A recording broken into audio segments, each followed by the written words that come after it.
The discovery. The sterile observation chamber of the galactic hegemony's monitoring station vibrated with barely contained energy. Analyst Zephyr's crystalline form flickered with agitation as data streams cascaded across holographic displays. After 3,000 cycles of monitoring primitive civilizations, nothing had prepared the alien observer for what the sensors now revealed. Director Vex, Zephyr transmitted through harmonic frequencies. The anomalous readings from System 847C have intensified. The inhabitants are accelerating their technological development at an unprecedented rate. Director Vex floated into the chamber, its gaseous form condensing into a vaguely humanoid shape. The ancient being had overseen the monitoring of countless species, watching civilizations rise and fall according to predictable patterns. But the data flowing from the blue planet designated as Earth defied all established models. "Show me the progression timeline," Vex commanded. The holographic display transformed into a three-dimensional graph. Where other species showed gradual technological advancement over millennia, Earth's progress resembled a near-vertical line. From basic agriculture to nuclear fission in mere thousands of years.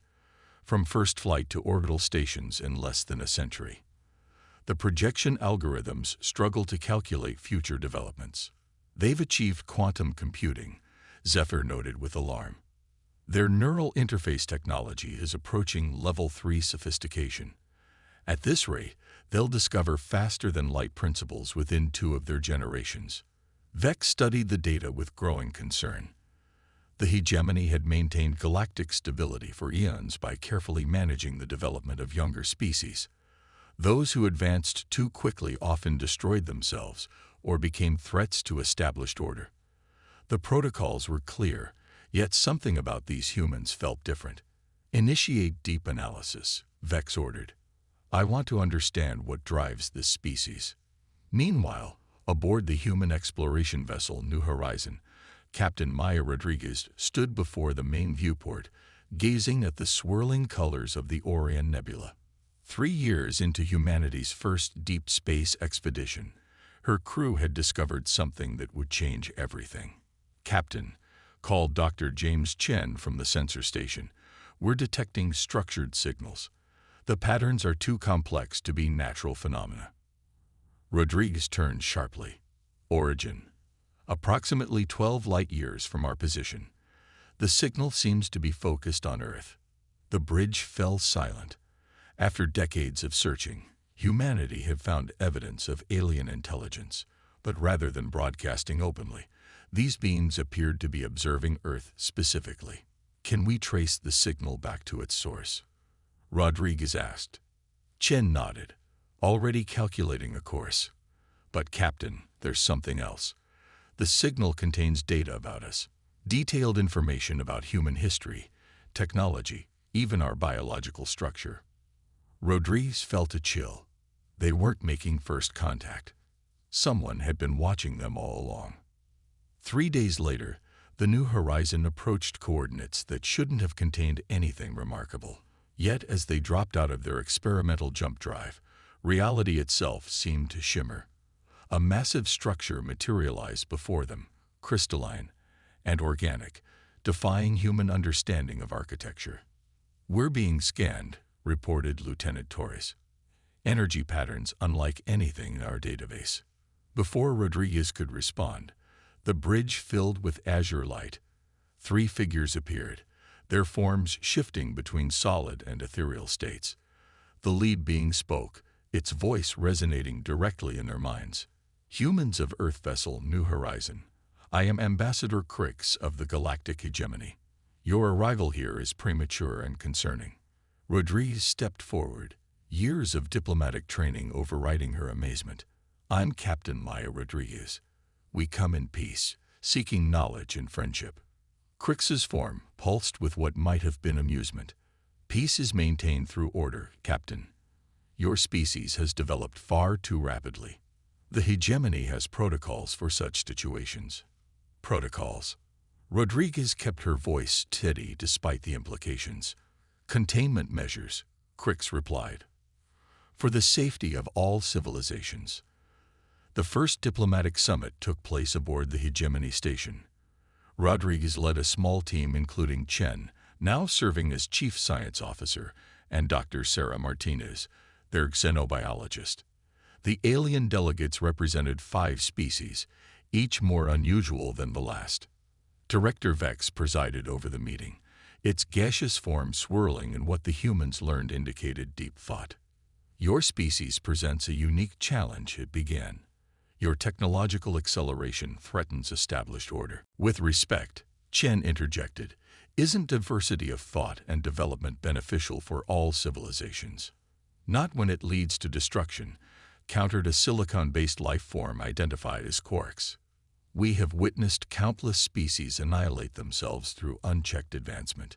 The meeting continued for hours, with the aliens presenting evidence of civilizations that had collapsed under the weight of their own progress. The humans listened, learned, but also noticed something crucial. The Hegemony's approach was entirely reactive, based on fear rather than understanding. During a break, Rodriguez and her team huddled in their assigned quarters. "They're not evil," Martinez observed. "They're terrified. They've created a system based on suppression rather than guidance." Chen pulled up data on his tablet. "I've been analyzing their technology. It's incredibly advanced but strangely stagnant. They haven't had a major breakthrough in centuries." Rodriguez nodded thoughtfully. "They've created perfect stability at the cost of innovation. But what happens when they face something their protocols can't handle?" The answer would come sooner than anyone expected. 2 weeks into the diplomatic exchange, emergency alarms shattered the station's calm. Analysts rushed to monitoring stations as Director Vex materialized in the command center. The source of panic became immediately clear on the main display.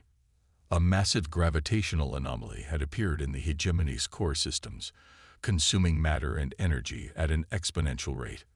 Unlike anything in their databases, the phenomenon defied their understanding of physics. "Deploy containment fields," Vex ordered. "Ineffective," reported Zephyr.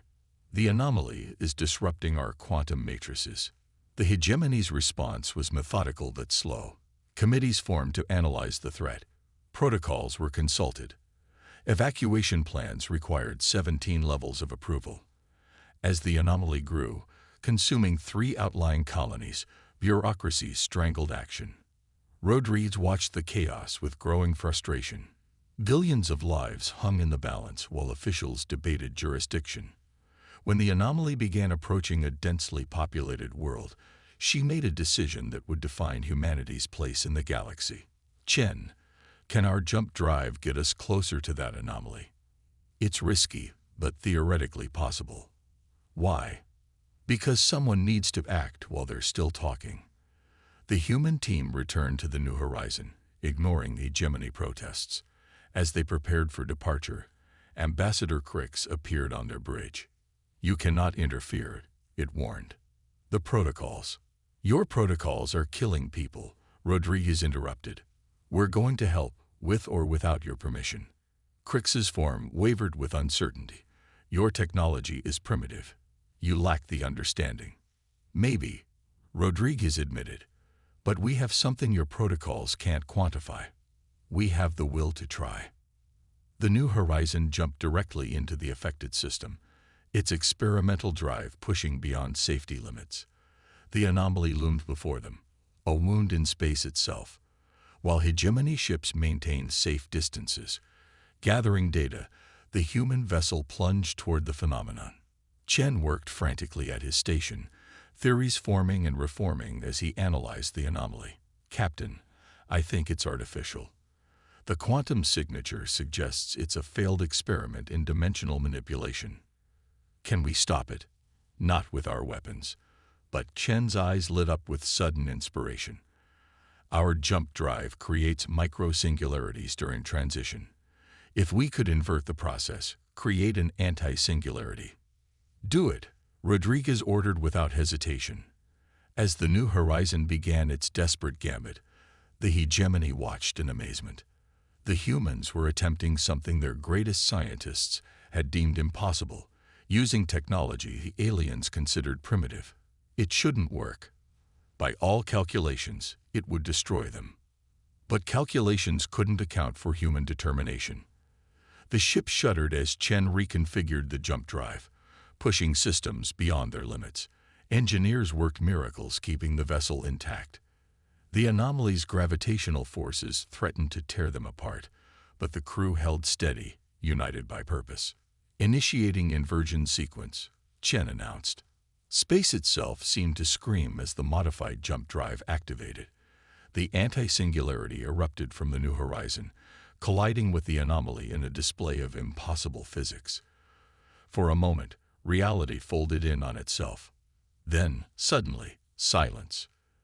The anomaly was gone. Space returned to normal. And the new horizon, battered but intact, drifted in the void. The revelation. The Hegemony Council chamber had never witnessed such turmoil. Representatives from 100 civilizations gathered in emergency session, their forms a kaleidoscope of alien biology. At the center of the discussion stood Captain Rodriguez and her crew, no longer subjects of containment but heroes who had saved billions. Director Vex's gaseous form swirled with unprecedented agitation. What you accomplished should have been impossible. Our finest scientists calculated a 0% probability of success. Your calculations didn't account for human stubbornness, Rodriguez replied with a tired smile. We don't accept impossible as an answer. The council erupted in debate. Some members called for immediate implementation of containment protocols, fearing human unpredictability. Others argued that humanity had proven its worth. Ambassador Crix surprised everyone by taking the floor. I observed these humans closely, it began. Their technology is indeed primitive by our standards, but their will. Crix's form pulsed with something resembling admiration. They knew they might die. They calculated the odds just as we did. Yet they acted without hesitation because lives were at stake. Quarks, the silicon-based counselor, vibrated with disagreement. Recklessness is not a virtue. Their actions could have made the situation worse. But they didn't. Chen interjected, stepping forward. With respect to the council, your approach assumes that careful calculation always yields the best results. Sometimes, swift action based on incomplete information is necessary. The debate continued for hours, but something had fundamentally changed. The humans had demonstrated a quality the hegemony had long suppressed in their quest for stability, the courage to act despite uncertainty. As the council recessed, unexpected visitors arrived at the human quarters. Junior members of various species, scientists and explorers who had watched the emergency unfold. They came with questions, theories, and something else. Hope. Your solution was elegant in its simplicity, said Thyrix, a young hegemony physicist. We would have spent cycles modeling the problem before attempting intervention. Martinez found herself surrounded by alien biologists, all eager to understand human psychology. How do your species maintain cohesion while embracing such diversity of thought? One asked. We don't always, she admitted. We argue, we fight, we make mistakes. But we also learn and adapt quickly because of that chaos. The conversations revealed a hidden truth about the hegemony. Beneath the rigid protocols lay countless individuals yearning for change, for the freedom to explore and innovate. Humanity hadn't just saved lives. They had reignited a spark long dimmed by bureaucracy. Days later, Director Vex summoned Rodriguez for a private meeting. The ancient being's form was more coherent than usual, a sign of intense focus. Your species presents us with a paradox, Vex began. You are simultaneously our greatest fear and our potential salvation. Rodriguez raised an eyebrow. Salvation from what? From ourselves, Vex admitted. In our pursuit of stability, we have stagnated. The anomaly was not a natural phenomenon. It was the result of an experiment conducted by one of our member species centuries ago. We lacked the courage to address it decisively. The revelation stunned Rodriguez. The hegemony's perfect order had created its own vulnerabilities. Your will, Vex continued, your ability to act despite fear, to innovate under pressure. These are qualities we have systematically suppressed, yet they may be essential for survival. So what happens now? Rodriguez asked. Change. Vex replied simply. Painful, necessary change. The transformation didn't happen overnight. The Hegemony Council voted to establish new protocols, ones that balanced stability with innovation. Humanity was offered full membership, not as subjects of containment, but as partners in exploration. Chen led the formation of joint research teams, combining human creativity with alien knowledge. The breakthrough technologies that emerged surpassed anything either culture had achieved alone. Martins established exchange programs, fostering understanding between species. But the most significant change was philosophical. The hegemony began to see diversity of thought not as a threat, but as a strength. Young members of various species, inspired by human example, pushed boundaries their ancestors had accepted as immutable. 6 months after the crisis, Rodriguez stood once again before the council, this time as Earth's official ambassador. The chamber that had once viewed humanity with fear now buzzed with collaborative energy. The Terran Initiative has yielded remarkable results, reported Thurix, now leading the multi-species research collective. By combining human intuitive problem-solving with hegemony computational methods, intractable. Crix added, 15 colony worlds have adopted hybrid governance models, balancing traditional protocols with human-inspired flexibility. Social cohesion has actually improved. Not everyone embraced change. Some conservative factions still advocated for strict containment protocols. But momentum had shifted. The anomaly crisis had exposed the limitations of rigid thinking, while human intervention had demonstrated the power of adaptability. Rodriguez addressed the assembly. When we first met, you feared our technology. But technology is just a tool. What truly defines a species is how they choose to use it. Humanity offers the galaxy not just our innovations, but our perspective. That impossible is just another problem to solve. The vote was overwhelming. The galactic hegemony formally recognized Earth as a full member world with all rights and responsibilities. More importantly, they adopted what became known as the Terran Principle: progress through courage, stability through adaptation. As Rodriguez left the council chamber, Chen joined her. Think they'll really change? He asked. They already have, she replied. They just needed someone to show them it was possible. The New Horizon, now refitted with hybrid human hegemony technology, prepared for its next mission. This time, it carried a mixed crew, representatives of multiple species united by curiosity rather than divided by fear. In his final log entry before departure, Chen wrote, "The hegemony thought they were studying us, measuring our threat potential. They never realized they were actually documenting their own limitations. They feared our weapons, our technology, our rapid advancement. But in the end, it wasn't our machines that changed the galaxy. It was our refusal to accept impossible as an answer. They tried to contain our bodies and limit our tools. They never understood that human will cannot be contained."